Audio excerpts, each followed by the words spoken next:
Shalom Bapak Ibu Saudara. Shalom.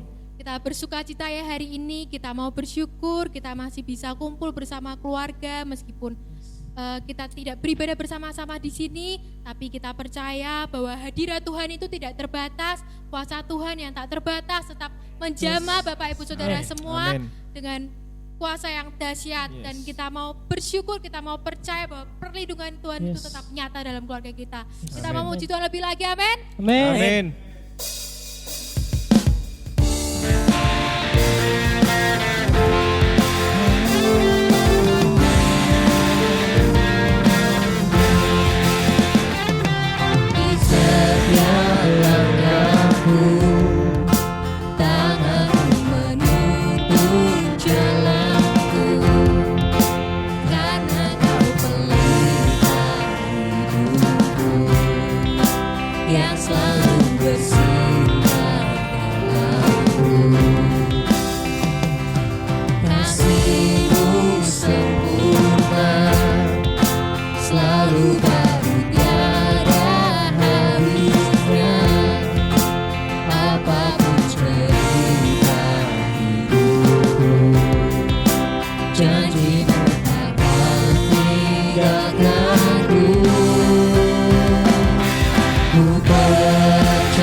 percaya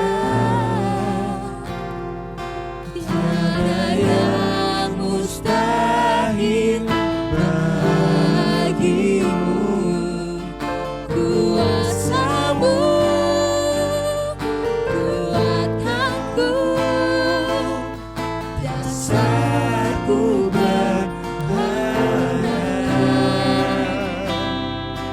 Kini aku berserah.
mengucap syukur Tuhan.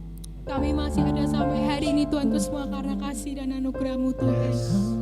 Tuhan Yesus, kami memang gak tahu Tuhan masa depan kami. Tapi kami percaya Engkau yang tahu Tuhan masa depan kami. Engkau yang jamin Tuhan setiap masa depan kami Tuhan. Tuhan, Engkau yang mengenal kami Tuhan. Tuhan, kami gak bisa Tuhan lihat apa yang terjadi nanti. Besok Tuhan kami gak tahu, tapi kami satu Tuhan, kami mau mengandalkan Engkau Tuhan.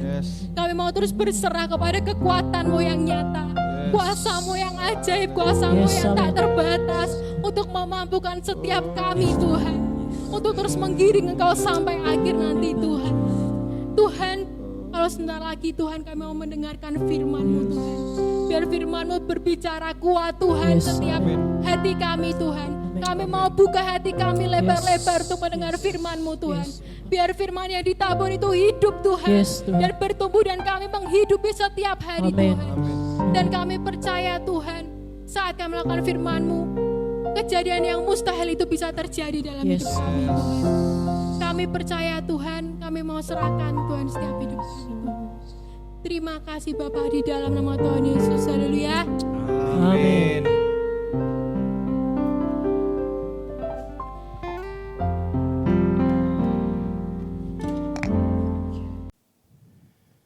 Shalom Bapak Ibu Saudara yang dikasihi oleh Tuhan. Bagaimana kabarnya?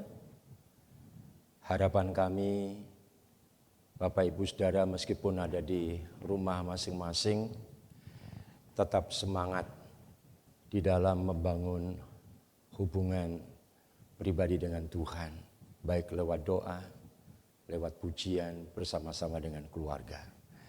Puji nama Tuhan. Pagi hari ini kita akan bersama-sama untuk mendengarkan firman Tuhan dari Lukas pasal yang kelima, ayat yang ke-8. Meskipun nanti akan saya bahas dari ayat 1 sampai ayat yang ke-11. Saya akan mengajak kepada Bapak Ibu Saudara untuk membaca di dalam Lukas pasal 5 ayat yang ke-8.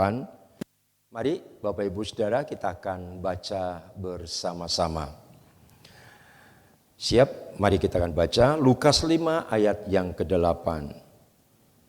Ketika Simon Petrus melihat hal itu, ia pun tersungkur di depan Yesus dan berkata, "Tuhan, pergilah daripadaku karena aku ini seorang berdosa."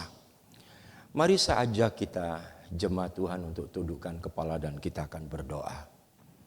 Bapa kami di dalam surga, kami bersyukur kepada Engkau yang telah memberi kepada kami kembali kesempatan untuk mendengar kebenaran firman-Mu.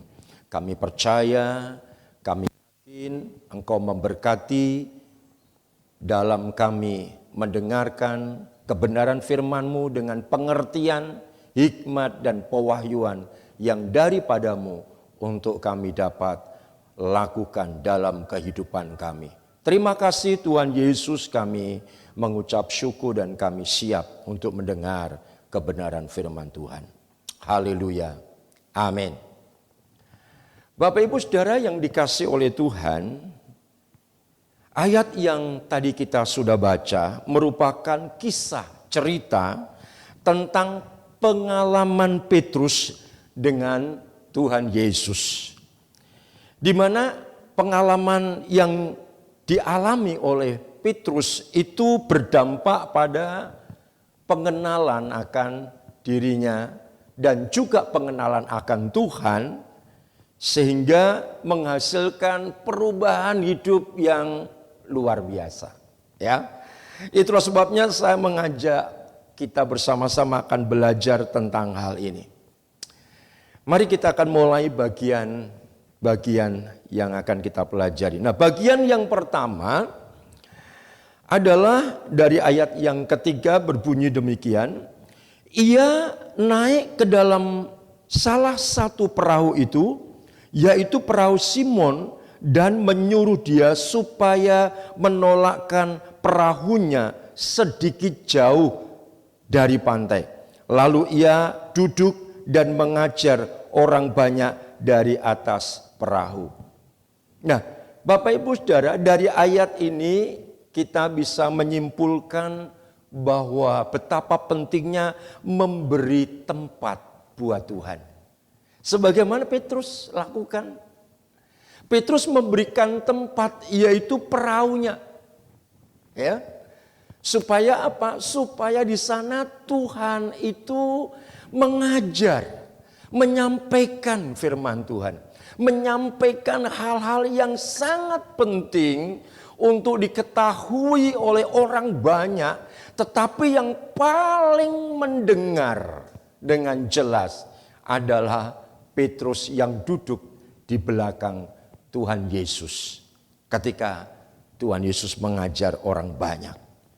Nah, hal ini memberitahukan kepada kita bahwa betapa pentingnya kita itu memberi tempat Tuhan untuk apa? Untuk supaya memberikan pengajaran, memberikan tuntunan, bimbingan di dalam kehidupan kita. Sebuah contoh dalam Lukas 10 ayat 41 dan 42, bagaimana ketika itu Tuhan Yesus mampir ke rumah Marta dan Maria. Tuhan Yesus berkata kepada Marta, "Marta, Marta, engkau khawatir dan menyusahkan dirimu dengan banyak perkara, tetapi hanya satu saja yang perlu. Maria telah memilih bagian yang terbaik, yang tidak akan diambil daripadanya." Bapak Ibu Saudara, Maria tahu kesempatan. Sehingga ketika Yesus mampir ke rumahnya, dia gunakan kesempatan itu untuk duduk diam di bawah kaki Tuhan. Sehingga Tuhan berkata kepada Marta bahwa Maria mengambil bagian yang terpenting, bagian yang sangat perlu bagi setiap kita, umat Tuhan dimanapun berada. Kenapa? Karena ketika duduk diam di bawah kaki Tuhan, luar biasa. Ya, ada sesuatu yang diterima, bahkan apa yang diterima tidak akan bisa diambil daripadanya. Saya bisa mengartikan kata kalimat ini adalah bicara tentang iman. Karena dari mendengar akan timbul iman, timbul keyakinan bahwa luar biasanya Tuhan akan bekerja dan terus bekerja di dalam kehidupan kita. Dan di Mazmur pasal 25 ayat yang ke-14 berkata demikian, Tuhan bergaul karib dengan orang yang takut akan Dia dan perjanjiannya diberitahukannya kepada mereka. Bapak Ibu Saudara, ketika orang itu membangun persekutuan dengan Tuhan, membangun hubungan dengan Tuhan, maka ada hal-hal yang diberitahukan Tuhan kepada orang itu. Itulah sebabnya relasi hubungan itu akan mendatangkan kedekatan. Dari kedekatan akan mendatangkan apa? Penyingkapan rahasia. Kita tentunya akan menyampaikan hal-hal yang sifatnya pribadi dengan orang-orang yang sudah dekat. Dengan orang-orang yang memang punya kedekatan dengan kita. Dia bisa bercerita tentang hal-hal yang pribadi. Saya percaya itu juga yang Tuhan mau kerjakan dalam hidup kita ketika kita membangun relasi kedekatan dengan Tuhan. Ada hal-hal yang tersembunyi yang tidak semua orang tahu, tapi Tuhan memberitahu. Sebagai contoh di sini, Nabi Nuh, ketika Tuhan melihat dalam Kejadian pasal 6 ayat yang ke-5 bahwa manusia condong kepada dosa, maka Tuhan ingin membinasakan bumi ini. Dengan apa? Dengan air bah. Itulah sebabnya Tuhan kemudian berbicara kepada Nuh dan berkata, Nuh, bangun bahtera, sebab aku akan membumi lantahkan bumi ini dengan air bah. Saudara yang dikasih oleh Tuhan, Tuhan memberitahu karena apa? Karena pasal yang ke-6 juga dikatakan dalam kitab Kejadian, pasal yang ke-9, pasal yang ayat-ayat selanjutnya mengatakan apa? Bahwa Nuh adalah orang yang benar, yang tidak bercacat celah, dan yang bergaul dengan Tuhan. Tuhan memberitahu. Demikian juga ada tokoh yang lain, yaitu Abraham. Tuhan bisa berkata, Tuhan berpikir, masakan aku mau membinasakan Sodom dan Gomora, aku gak memberitahu Abraham. Wah, ini luar biasa, saudara. Itulah sebabnya kemudian Tuhan mendatangi Abraham. Dan Tuhan berkata kepada Abraham bahwa Tuhan mau membinasakan Sodom dan Gomora. Bahkan melalui hal itu, Lot dan keluarganya diselamatkan. Sekalipun istrinya menjadi tiang garam karena tidak taat dan menuruti perkataan Tuhan. Saya menyimpulkan di bagian ini, relasi mendatangkan kedekatan. Relasi menyingkapkan rahasia. Itulah sebabnya Bapak Ibu Saudaraku, bangun relasi yang baik dengan Tuhan. Yang kedua, taati perintah Tuhan itu di ayat yang keempat. Setelah selesai berbicara, ia berkata kepada Simon, bertolaklah ke tempat yang dalam dan tebarkanlah jalamu untuk menangkap ikan. Nah, selanjutnya Tuhan berkata kepada Simon Petrus, untuk apa? Untuk melakukan sesuatu yang sebenarnya memang sudah dia lakukan setiap hari. Bahkan itu kehidupannya, yaitu membawa perahunya ke laut, ke danau untuk mencari ikan. Tetapi kenapa Tuhan perintahkan Simon Petrus, bawa perahumu lebih dalam? Bapak Ibu Saudara, saya bisa menangkap bahwa kenapa Tuhan inginkan hal ini kepada Simon Petrus. Karena persoalannya hanya simple. Tuhan itu ingin agar Simon Petrus itu taat pada perintah Tuhan Yesus. Seringkali kita berkata kepada diri kita sendiri bahwa sudah terlalu sering aku melakukannya. Sudah terlalu sering aku mengerjakan apa yang biasa aku lakukan. Tetapi gagal. Tidak menghasilkan. Dan biasanya kita tidak ingin lagi melakukannya. Tetapi ini beda. Kalau yang biasanya kita lakukan karena keinginan kita. Tetapi yang ini dikatakan menurut keinginan Tuhan. Hal yang sama, tetapi Tuhan ingin Simon Petrus taat kepada Tuhan. Ini yang beda, ya. Ada satu contoh di dalam Lukas pasal 1 ayat yang ke-38. Yaitu Ibu Yesus, Ibu Maria. Ketika itu kedatangan malaikat dan malaikat itu berkata bahwa engkau akan mengandung dan melahirkan seorang anak dan berilah dia Yesus. Nama Yesus karena ia akan menyelamatkan umat manusia. Maria berpikir.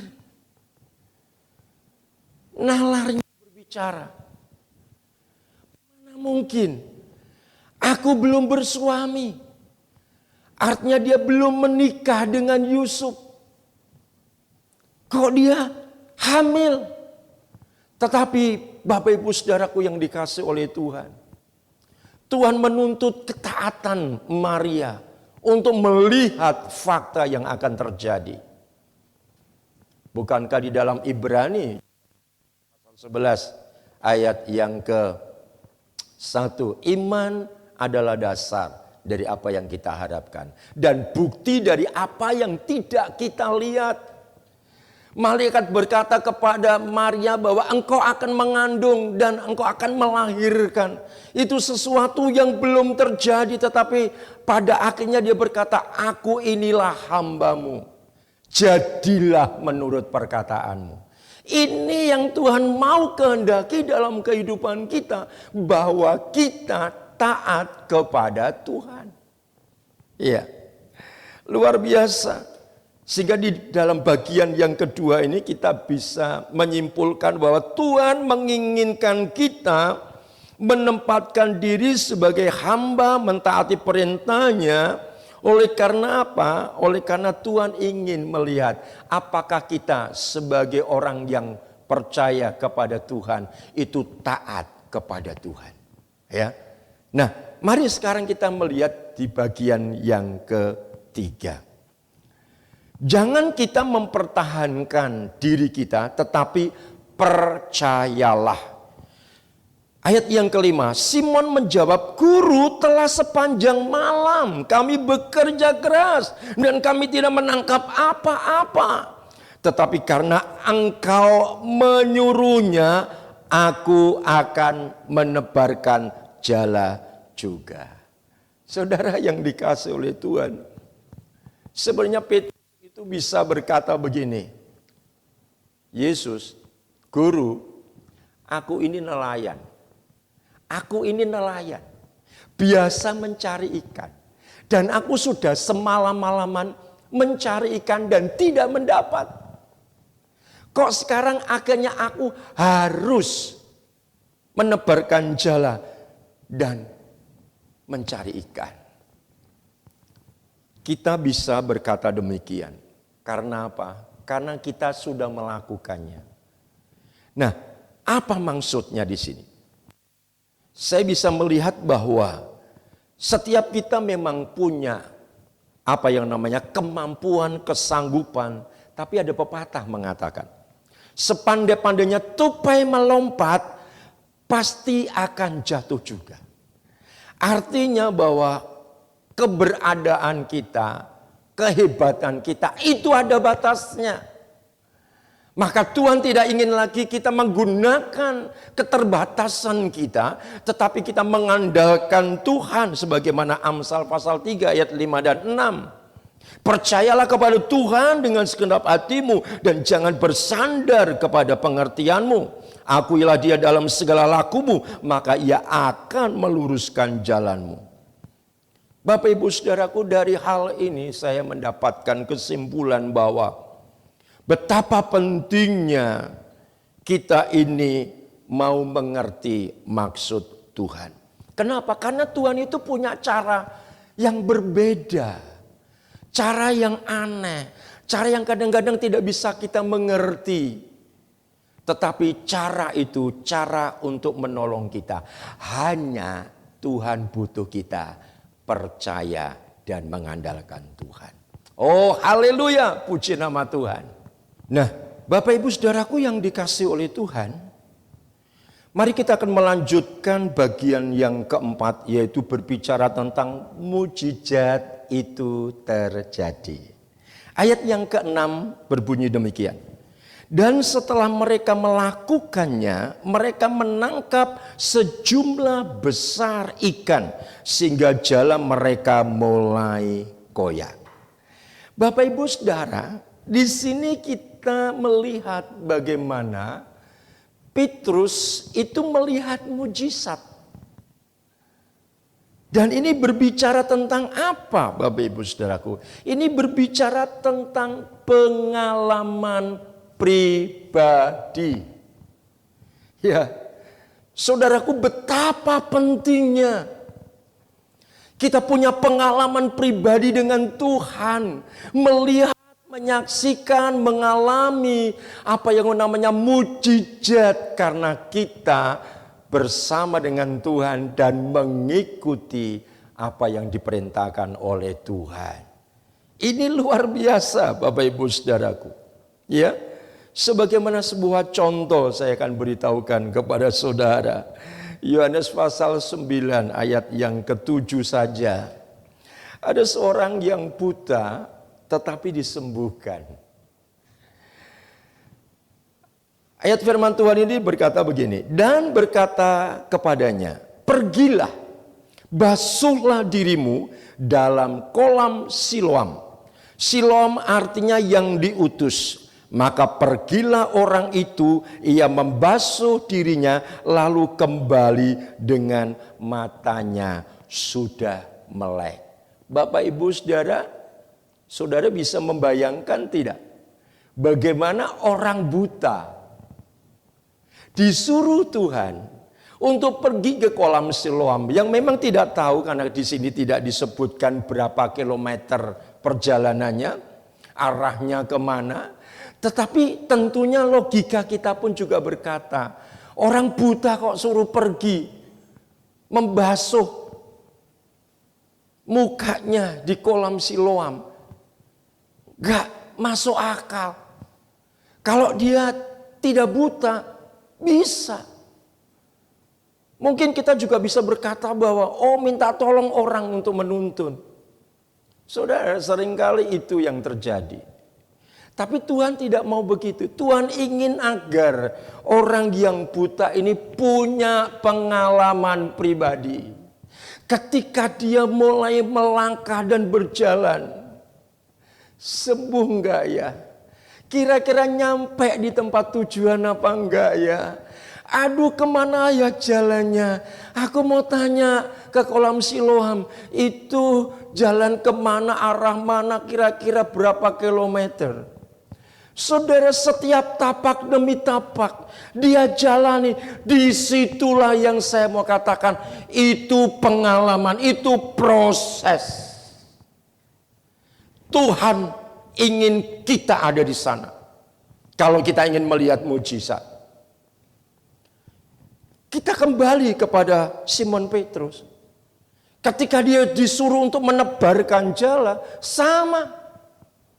Apalagi di hari siang bolong. Biasanya ikan itu kalau begitu banyak keluar itu ketika malam hari.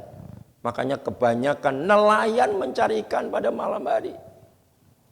Tetapi saudaraku yang dikasih oleh Tuhan, dia mencoba untuk melakukannya dan mulai menebarkan jalannya.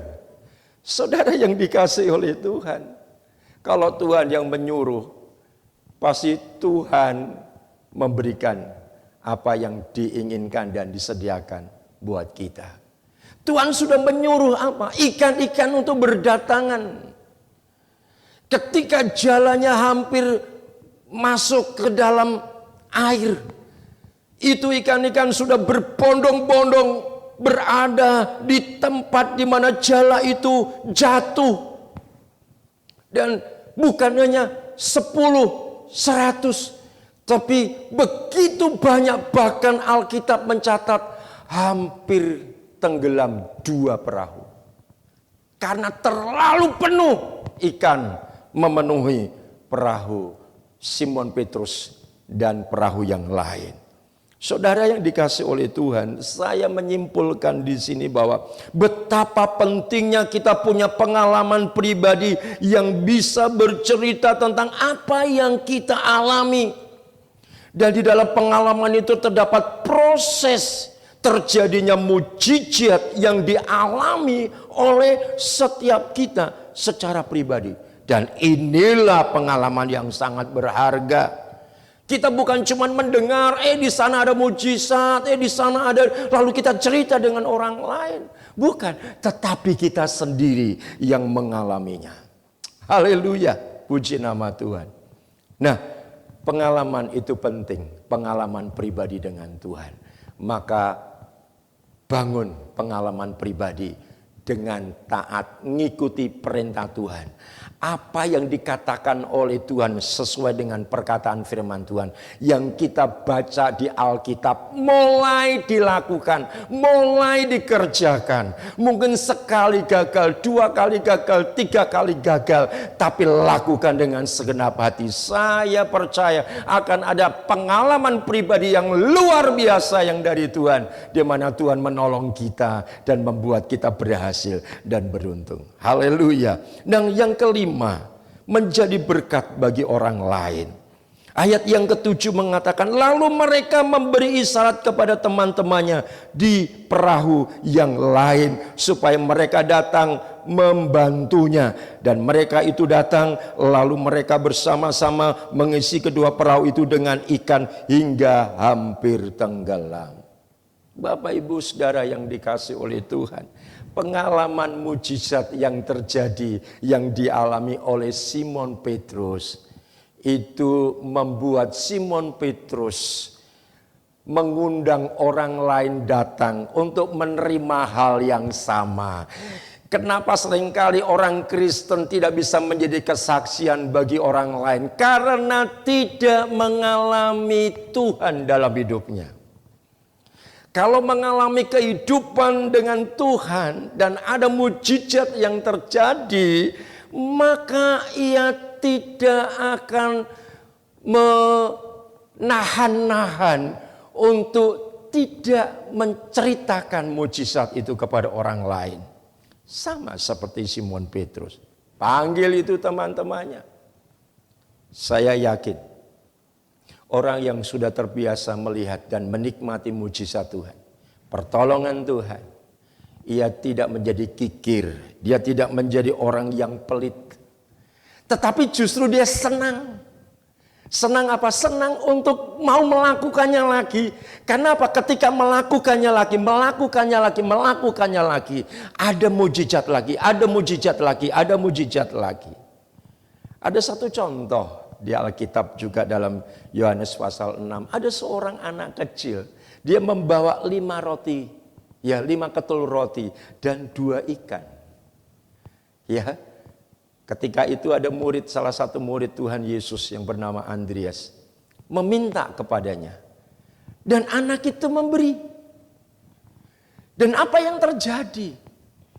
Ketika apa yang dia punya dan diminta oleh Tuhan Yesus dan kemudian Tuhan Yesus membuat mujizat. Apa anak ini dia senang? Oh, senangnya luar biasa. Rotiku bisa menjadi begitu banyak dan memberi makan. Bukan karena kesombongan, tapi ada satu kebanggaan tersendiri. Karena sudah bisa menjadi saluran berkat bagi orang lain. Hari-hari ini banyak orang membutuhkan kita. Hari-hari ini banyak orang memerlukan kita. Apakah kita mau? Kalau kita mau pasti ada mujizat. Tidak mungkin tidak, karena Tuhan ingin kita menjadi berkat bagi orang lain. Itulah sebabnya mujizat pasti akan selalu terjadi dalam kehidupan kita. Karena memang Tuhan mau kita menjadi berkat bagi orang lain. Lakukan, kerjakan. Tuhan akan buat kita menjadi saluran berkat bagi orang lain. Yang keenam, kesadaran dan pengenalan diri Petrus. Nah, ketika ayat yang ke-8, ketika Simon Petrus melihat hal itu, ia pun tersungkur di depan Yesus dan berkata, Tuhan, pergilah daripadaku, karena aku ini seorang berdosa. Saudara yang dikasihi oleh Tuhan, di bagian yang terakhir ini kita melihat bahwa pengalaman yang terjadi ketika kita mengiring Tuhan, itu akan membuat kita punya pengenalan yang baik terhadap Tuhan. Ya. Dan membangun kesadaran kita. Seperti Petrus. Petrus pada akhirnya dia sadar kalau yang tadinya dia menyebut Yesus itu guru, rabi. Tetapi di bagian di ayat ini berkata Tuhan, Adonai. Bukan lagi Rabi, tapi Adonai, Tuhan. Dari mengenal Yesus sebagai guru, kemudian mengenal Yesus sebagai Tuhan. Makanya disinilah terjadilah perubahan. Ya, perubahan terhadap dirinya, pengenalan dirinya, dan pengenalan dirinya kepada Tuhan. Pengalaman ini akan membuat Simon semakin bertumbuh. Itulah sebabnya perubahan itu terjadi ketika kita sendiri mau masuk ke dalam pengalaman pribadi dengan Tuhan dan bersedia menjalani proses yang akan mendatangkan mujizat, mujizat, mujizat demi mujizat itu terjadi. Sehingga Bapak Ibu Saudara, hidup itu indah. Kalau kita mau menjalani bersama dengan Tuhan, hidup itu indah. Orang bilang sedep-sedep, deg-deg sir. Tetapi itu luar biasa. Karena apa? Karena Tuhan menyertai kita sampai kesudahan alam. Itu janjinya. Dan Allah tidak akan membiarkan kita, tetapi Tuhan akan menolong kita. Nah, itulah sebabnya ayat yang terakhir, Galatia 2 ayat yang ke-20 mengatakan, namun aku hidup tetapi bukan lagi aku sendiri yang hidup, melainkan Kristus yang hidup di dalam aku, dan hidupku yang kuhidupi sekarang di dalam daging adalah hidup oleh iman dalam Anak Allah yang telah mengasihi aku dan menyerahkan dirinya untuk aku. Jadi kita melihat di dalam ayat ini, hidup kita bukan lagi kita sendiri. Tapi ada Tuhan yang bersama dengan kita, yang menyertai kita, yang terus ada dan menolong kita dari hari demi hari, dari waktu demi waktu, supaya kita bisa menjalani hidup ini, melewati segala kesukaran, kesulitan yang hari-hari ini terus terjadi dan menimpa bukan hanya kita, tapi semua orang, bukan hanya seluruh penduduk yang ada di Indonesia, tetapi seluruh penduduk yang ada di seluruh bumi ini. Saudara, Tuhan menolong dan menyertai kita. Makanya tidak heran pada akhirnya Simon Petrus dijadikan menjadi sahabat Yesus, menjadi rekan kerja Tuhan Yesus di dalam pelayanannya. Itulah sebabnya mari Bapak Ibu Saudara, kita mau mengikuti dan memiliki pengalaman dengan Tuhan Yesus. Haleluya, puji nama Tuhan.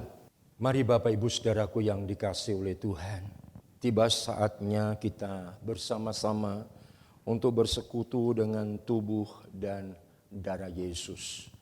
Dan sebelum itu mari kita akan bersama-sama menyanyikan satu pujian, layaklah Kau Tuhan.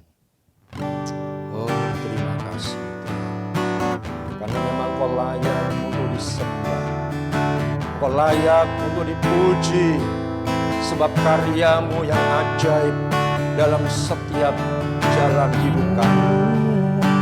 Terima kasih. Oh, haleluya. Terima kasih Tuhan.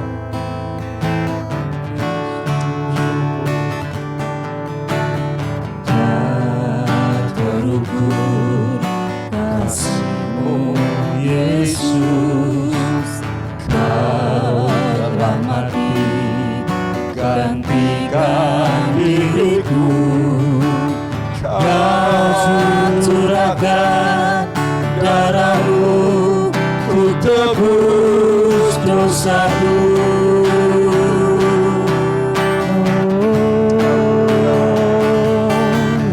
Layaklah Kau Tuhan, dipuji dan disembah dengan segenap hatiku.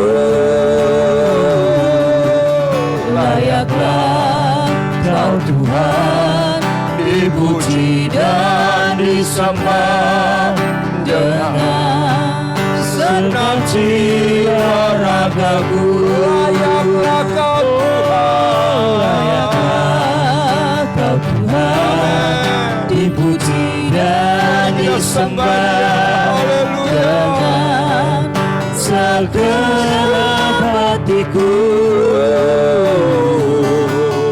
Layaklah Kau Tuhan, dipuji dan disembah dengan segenap jiwa ragaku. Sekali lagi, layaklah Kau Tuhan, dipuji dan disembah dengan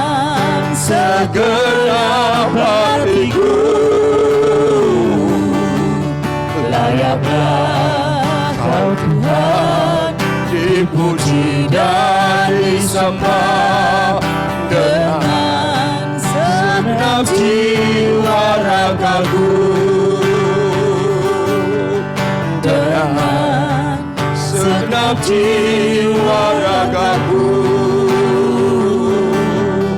dengan segenap jiwa ragaku.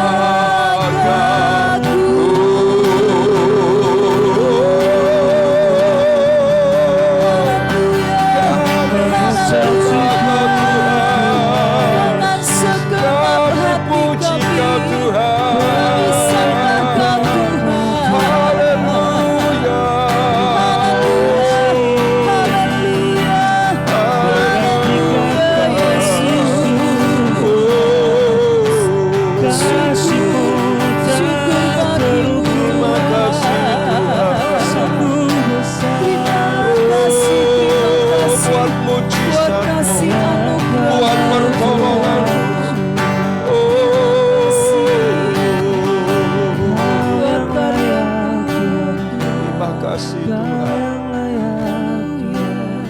saya beri waktu sejenak untuk Bapak Ibu Saudara membaca ayat yang tertera di dalam roti yang sudah Bapak Ibu Saudara pegang.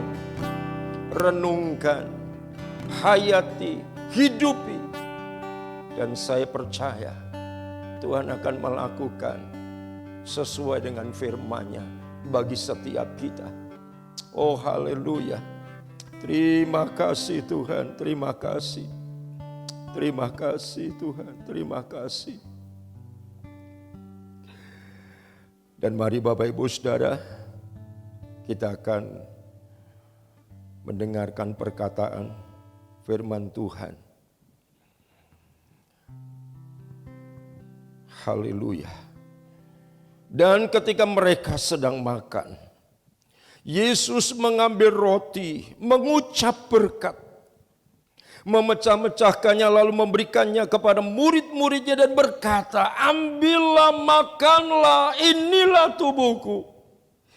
Mari kita mau angkat itu roti tinggi-tinggi dan kita mau berkata sebagaimana Tuhan Yesus berkata, bahwasanya roti yang atasnya kami mengucapkan berkat adalah persekutuan dengan tubuh Kristus. Haleluya. Mari kita mau makan bersama-sama di dalam nama Tuhan Yesus.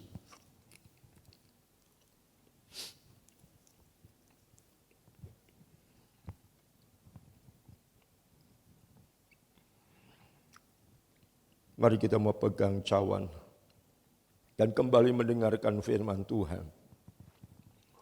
Sesudah itu ia mengambil cawan, mengucap syukur lalu memberikannya kepada mereka dan berkata, minumlah kamu semua dari cawan ini, sebab inilah darahku, darah perjanjian yang ditumpahkan bagi banyak orang untuk pengampunan dosa.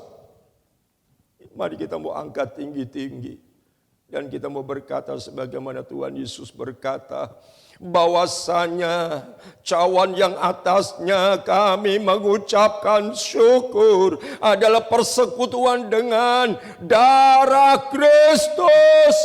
Haleluya. Kita mau minum bersama-sama di dalam nama Tuhan Yesus. Kita akan nyanyikan pujian tadi kornya saja. Layaklah Kau Tuhan. Dan mari saya ajak jemaat untuk kita bersama-sama mengangkat kedua tangan kita. Sembah dan puji Dia. Haleluya. Layaklah Kau Tuhan, dipuji dan disembah dengan segenap hatiku. Layaklah Kau Tuhan, dipuji dan disembah dengan segenap jiwa ragaku.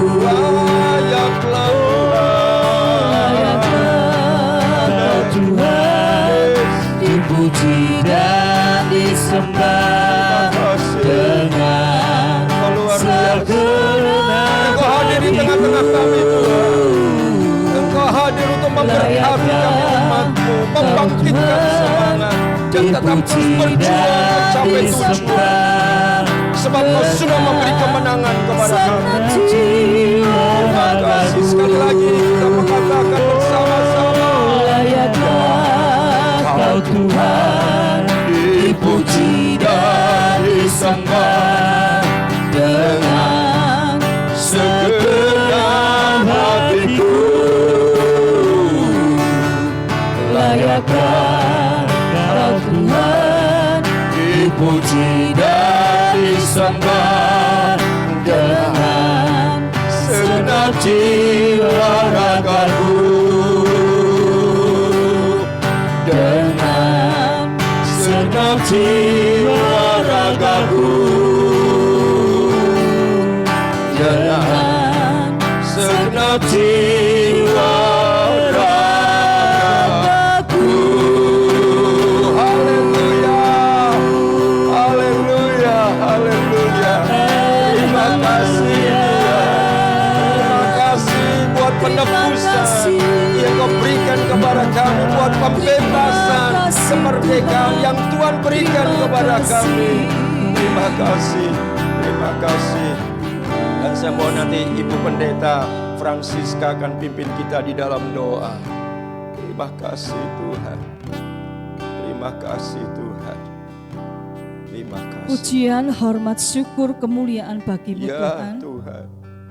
Kami berterima kasih kepada Kami Engkau bersyukur Tuhan. sebab kami boleh mengikuti ibadah bersama-sama. Terima kasih. Kami percaya Tuhan, Engkau sudah memberkati kami semua. Amin, amin. Engkau sudah menguatkan, meneguhkan kami, Yes Tuhan. bahkan terus membangkitkan roh Ya, kami, Tuhan Yesus. tubuh jiwa kami, Terima untuk kami kasih. terus bersemangat dalam menjalani hari-hari di mana hari-hari yang sulit, yang sukar, Oh, yang harus Tuhan. kami hadapi. Engkau Tetapi bersama kami percaya saat Engkau bersama dengan kami, Oh, terima Allah kasih. Immanuel yang menyertai Ya, kami, Tuhan. kami pasti dimampukan, Amin. kami pasti dikuatkan dan diteguhkan Amin, Tuhan menghadapi Yesus. proses kehidupan, Terima sehingga kami kasih, boleh Tuhan. mengalami pengalaman-pengalaman Ya, pribadi dengan Yesus. Engkau. Haleluya. Terima kasih, kami bersyukur, berterima kasih sebab Engkau sudah hadir Terima kasih. dan memberkati dalam ibadah kami pagi hari ini. Terima kasih. Dalam nama Tuhan Yesus kami berdoa. Dan sekarang saya ajak Bapak Ibu Saudara untuk mengangkat kedua tangan dan menerima berkat Tuhan. Tuhan memberkati engkau dan melindungi engkau. Tuhan menyinari engkau dengan wajahnya dan memberi engkau kasih karunia. Tuhan menghadapkan wajahnya kepadamu dan memberi engkau damai sejahtera. Mengalir di dalam roh, di dalam jiwa, di dalam tubuh, bahkan seluruh aktivitas di dalam hidup ini, sepanjang hidup ini dari sekarang sampai selama-lamanya, di dalam berkat nama Bapa, Putra dan Roh Kudus, di dalam nama di atas segala nama, Tuhan Yesus Kristus menyertai kita semuanya. Haleluya. Kita semua berkata amin, amin. Tuhan Yesus memberkati kita semua. Haleluya.